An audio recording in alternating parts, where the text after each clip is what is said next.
everybody, and welcome to my video where I will be listing the past 25 or so United States presidential elections. United States presidential elections happen every 4 years or so, and the two major parties in the United States, which are the Democratic Party and the Republican Party, nominate an individual to represent the party, as well as their own stances and stuff like that, to run in the election. And, the voters choose who they are through the primary caucuses, and eventually it's narrowed down to these two candidates, and Americans vote between them. Now, there are other political parties in the United States, but none of them are nearly as large as these two.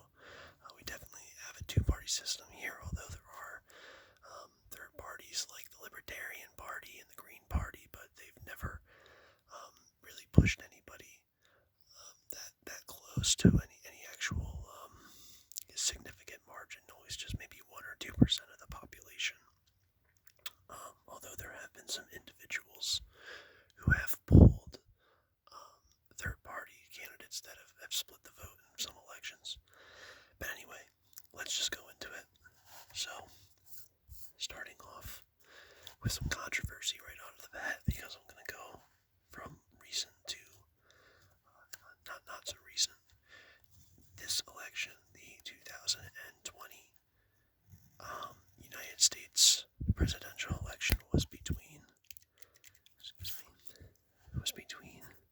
Vice President Joe Biden and current President Donald Trump. Now, most news outlets and polling centers, from what I understand, and pretty much most of the professional world understands, that Joe Biden has won the election. Now, nothing is really official yet. The Electoral College still has to vote. But as of right now, Joe Biden is the perceived winner of the election, which Donald Trump is the first president in American history to not really concede right away, even though there's many official sources that are saying it's Joe Biden that seems to be winning. In fact, Donald Trump is not even preparing a transition because he is so confident that he did, in fact, win the election. Only time will tell, but I personally believe that Joe Biden is going to be the next president of the United States. Now, the 2016 presidential election, which was also quite controversial, but I don't know if it was as controversial as this one. Definitely the outcome was much more surprising. We had Hillary Clinton,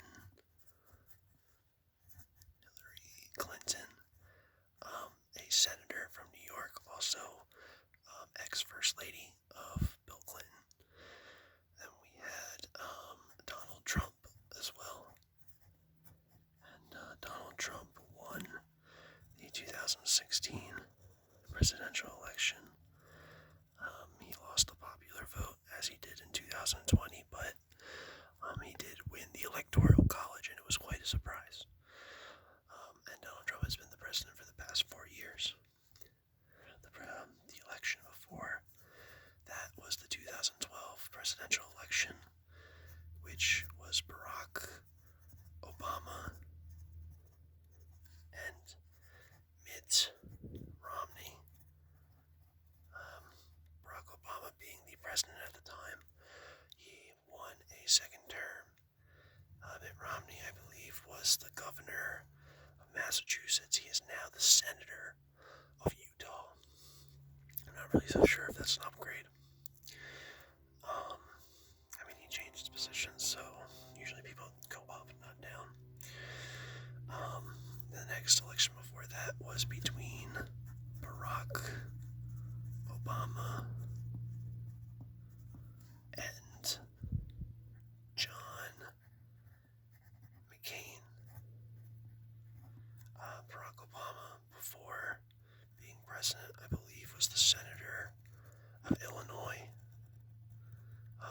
a senator for, I think, one term.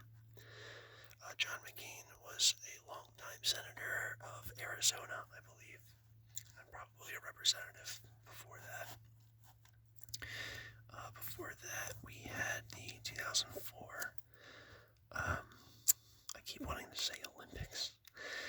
Maybe that'd be another good video. The 2004 election was between John Kerry. I actually don't know what John Kerry's political position was before this. I know he wound up being Secretary of the State, I believe, and then versus incumbent President George W. Bush, who remained in office because he won this election. George W. Bush. This is after the 9/11 terrorist attacks and all that. The 2000 presidential election was between then Vice President Al Gore. It's gotta be interesting to have a vice president that is also like campaigning. And then we had, George W. Bush. And this election was kind of tense, similar to this election. It was very close. It came down to a wire, and ultimately the Supreme Court stopped the recount of votes in Florida, and the state went to George Bush. So George W. Bush became the president, even though Al Gore actually did have more of the popular vote, but that's not really what matters.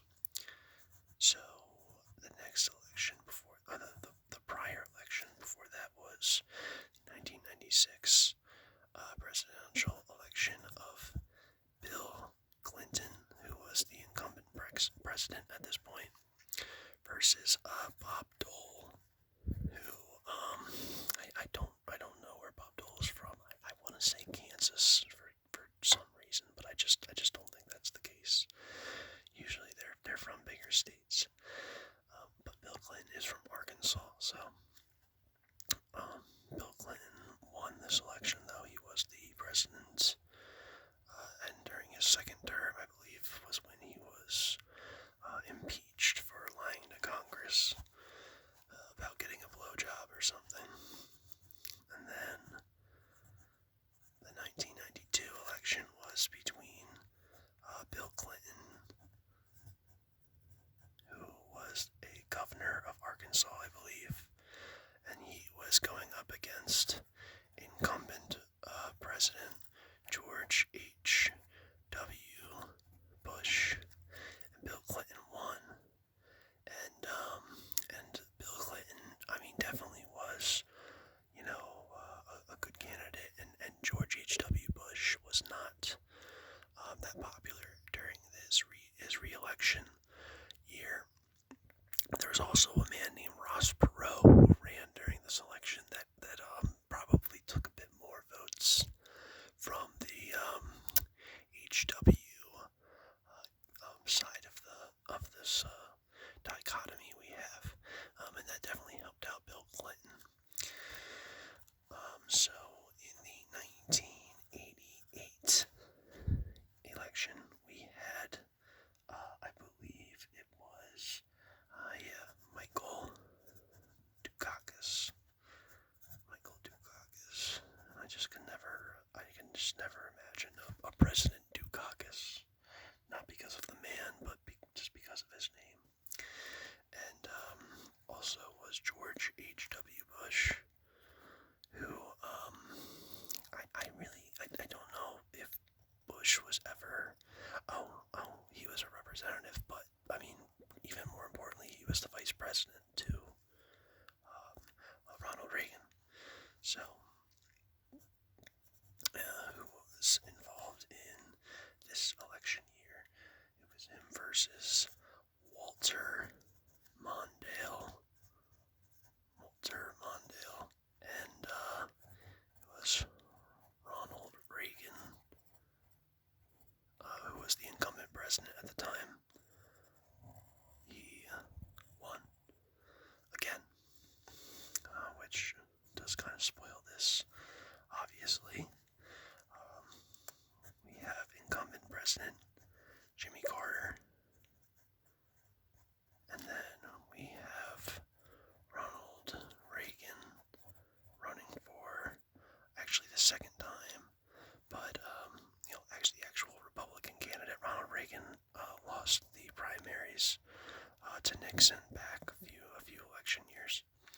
So yes, Ronald Reagan won in 1980. Then we have in 1976 we have Jimmy Carter, who I believe was the governor of Georgia. Somewhere down south, Jimmy Carter won against Gerald Ford, who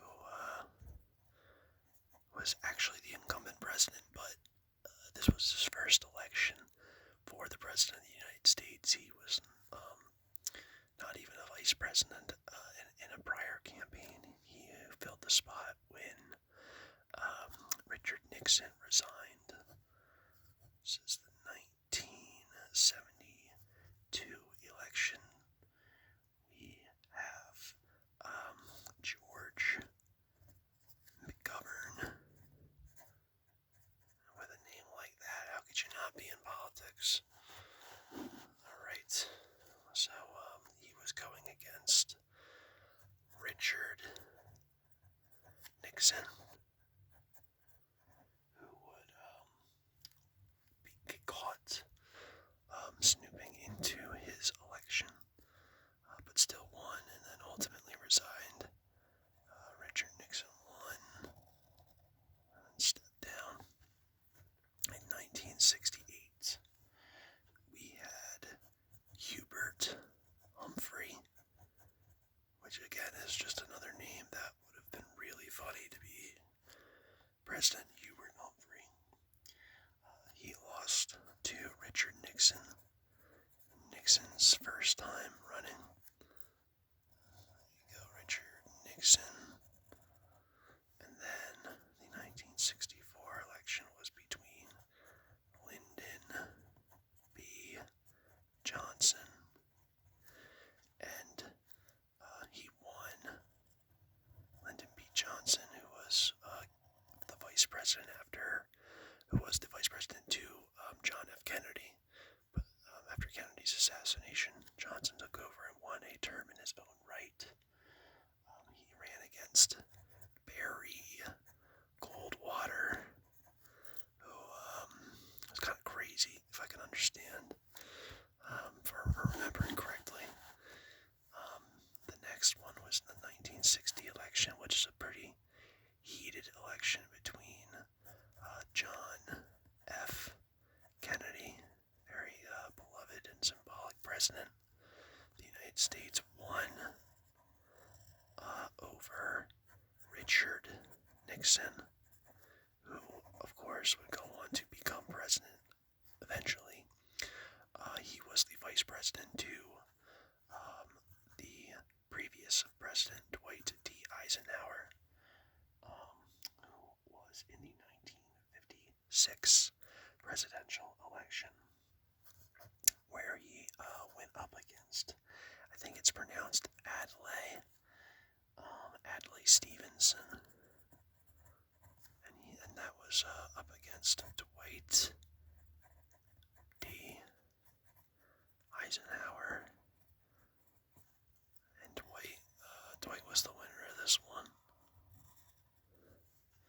And what's interesting about this election year is that it was a rematch, because the previous election year, the 1952, was the same battle, but Eisenhower won both of them, so that must have been interesting for Adlai to go up twice and lose to the same guy. I can understand why that seldom happens. I mean, if you didn't want him the first time, why would you want him the second, I guess? They couldn't really come up with anybody better. Alright,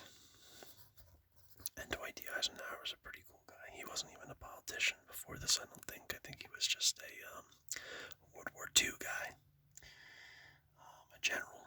So, in the 1948 election, we have Harry Truman. Harry Truman, who was, he won his own term here. He was the vice president to FDR and took over the role after FDR passed. And he went up against Thomas Dewey. Thomas Dewey did not make it. And then in the 1944 presidential election, we have Franklin Roosevelt's final election, presidential election that he was involved in, and this was against Thomas Dewey as well, or should I say that Harry Truman went up against Thomas Dewey as well. I guess Mr. Dewey thought that if he couldn't beat Roosevelt, maybe he could beat Truman, but no, Truman won after all. So in 1940, Franklin D. Roosevelt, who was the incumbent president, did something very new, and that was run for a third term and win it. Franklin D. Roosevelt was the first person, not the first person to run. I'm not too certain if he was the first person to run 3 times or not, but he was definitely the first person to run 3 times and win all 3. And he won this up against Wendell Willkie. Again, I just cannot imagine a President Willkie. So maybe that does have something to do with it. In 1936, we have Franklin D. Roosevelt again. This is his re-election campaign. This is his first one. And he went against Alf Landon, which is again just a funny name. And then 1932, we have Franklin D. Roosevelt again, but this is his the first year he ran, and he did win, obviously, and he won it against the incumbent president, Herbert Hoover. And like I said, Herbert Hoover was the incumbent president, and he had won in 1928 against Democrat Al Smith. But Herbert Hoover did spend some time in the White House. Obviously, he won this term. He only served 1 term, though. He was not neither of these 2 men were the incumbent president at the time. I believe that was because President Calvin Coolidge did not run again. He did win in 1924. He was the incumbent this year because he took over after Warren G. Harding had passed. He won against John Davis and served a term in his own right. And then the last one I'm going to talk about in this video, we have James Cox. Who went up against Warren G. Harding. And Harding won. So these are the results and the elections of the past, what looks like the past 100 years. So, yeah, we have, I don't know, let's see, how many Democratic victories do we have? We've got, 1, 2, 3, 4, 5, 6, 7, 8, 9, 10, 11, 12, 13. So there's been about 13 Democratic victories, and about 1, 2, 3, 4, 5, 6, 7, 8, 9, 10, 11, 12. Also 13. Wow, that's crazy, isn't it? I mean, I guess in a wacky scenario, I mean, if Joe Biden really doesn't wind up being the next president and it's still Donald Trump, then yeah, these numbers change. But wow, is this a testament to American democracy or what? I'm really glad I don't live in a one-party system. I know there's a lot of people that say that these parties are pretty much the same. I really disagree. And I think it's pretty cool to see that America stays pretty even in try to remember that, especially in these times when everything just seems so divided. This is just a blip in history, guys. Hopefully we can get through this. Alright, until the next time, enjoy the rest of your day, guys.